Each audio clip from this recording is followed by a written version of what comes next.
Hi, I'm Justin from the 11 o'clock section of TCH219, and I wanted to talk about something that I'm really passionate about, even though it's not really school related, but it can be because you got to use pop culture to talk about things, even though this isn't my subject. So, anyway, um, I'm talking about Avatar: The Last Airbender and the four elements that um, go into this group or this TV show. It's a cartoon that was originally from Nickelodeon, and I just want to talk about the elements. So I drew out the four nation symbols, which are water, earth, air, and fire. And around each symbol has its own, like, has all the information, not all of it because I couldn't remember all of it, but most of the information about the elements and what they do. So we'll start with water. So the original bender for water was the uh, moon, and I guess I'm just supposed to talk about like the notes that I took. So I drew the symbol, and it's there's people around it, so the people are doing different things. So you have one person bending water, and I had them close to the symbol because water benders need to have water near them in order to bend it. So that could either come from sweat, actual water. Most water benders live in the North Pole or the South Pole, so they're surrounded by ice, so they will always have abundance of it. They can draw water from plants. They can just take the water from plants. There's a concept that's brought in later on called blood bending that was developed while one of the waterbenders was held captive in prison, and she used the blood in rats to learn how to blood bend and then control the guards so she could escape. They can also control the rain around them. They can control the water's density, so they can turn water, like liquid state of water, into ice. They can turn like ice into water. They can turn it into clouds into water. And they can evaporate things and all of that nature. So just like the average water cycle, a waterbender can do that. They are loosely based off of Inuit people, which are like, I am assuming we know what Inuit people are, but they would be like Eskimos, which is not a really nice term to use, but that's the word that people more likely know. At the South Pole, they have these two fish here. They look like the yin yang symbol because they are the yin yang symbol. They are the spirits for that. And they are held there. One of them is the moon spirit, one of them the ocean spirit, and yep. So that's all for water. Going on to earth. Earth is another element, the original one being the original earthbender being a badger mole, a blind badger mole. So the symbols that I drew around here are lava because they can lava bend, as you find in the sister series, which is Legend of Korra. They can bend metal, which is developed by one of the show's main characters. It didn't previously exist, so she invented it. And there's sand, which they're their own group of people, but like earthbenders can bend sand, but then there are sand benders in the show.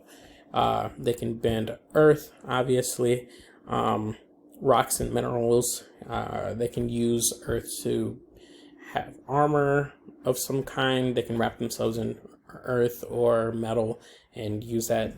Another thing was seismic sense that they have, which is they can stomp really hard into the ground and feel the vibrations of the area around them in order to see their opponents and anticipate their next attack. So I have the little gray lines by all of the characters on the earth symbol. So yeah, this is the symbol. I think I said that already. So moving on to fire. Firebenders bend fire. They have the fire little marks by them. They can also bend lightning if they are advanced enough, which is why there's a big lightning symbol on there, but only few characters have shown to do it in the show. Then if you're really advanced, like the character in the middle right here, The only character in the show that has this is Azula. She's one of the villains of the show. She can bend fire that is blue, and which, you know, why her name is Azula. Well, she was named that before she could bend blue fire, but she's super advanced. The original bender fire is a dragon, like it is over here. You can also, there's a technique that's later used in the show that you can redirect lightning. That way, if it shot at you, you can redirect it at someone else or at your opponent or out of the way so you don't get hurt, so no one gets hurt, like one of the main character actually does later on in the finale of the show. No spoilers. Which is a technique they learned from waterbending, because waterbending is going with the flow of your opponent and counteracting. It's more of a defensive technique. All of the bending elements, side note, are derived specifically from different martial art techniques. So all of them have their own different technique that they use. I don't remember which ones, but yeah. Oh, going back to Earth, the Earthbenders are loosely based off the Chinese people, and then the Firebenders are loosely based off of the Japanese people, which I will get to why I'm going over their specific ethnic groups. And then the last one is Air, the last Airbender. And that would be the ability to control air. They can control the density of air, atmospheric pressure. They have increased speed, but the airbenders are based off Tibetan monks who are pacifists by nature, so they don't use their bending to hurt anyone or anything. They try not to fight in general. With enough control, you can create a sphere, you can shoot air somewhere. A very skilled airbender, even though this takes time to do, can learn to fly, even though flying isn't really something it's only something that's talked about, and then something that is done in the sister series, Legend of Korra, where you have to lose all earthly attachments, so then you are no longer grounded. Is what that was, that metaphor.